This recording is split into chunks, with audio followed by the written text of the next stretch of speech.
Hello everybody, welcome back to your channel.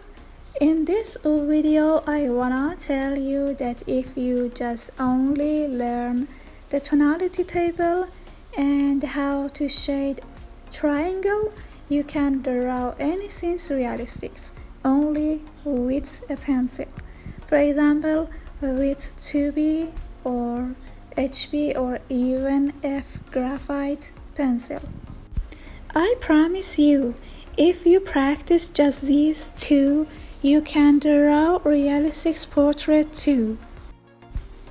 Take it easy because this way is so simple and only to practice is enough for everyone who wanna start their favorite field. Just do it.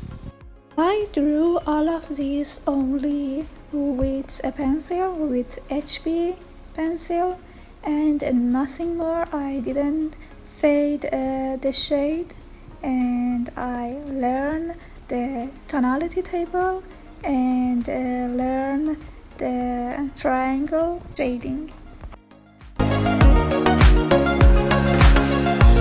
At first I drew a table that has 15 square. The first square should be completely dark and the second one should be lighter than before and continue until to reach the white square. That the white square is the last square in tonality table.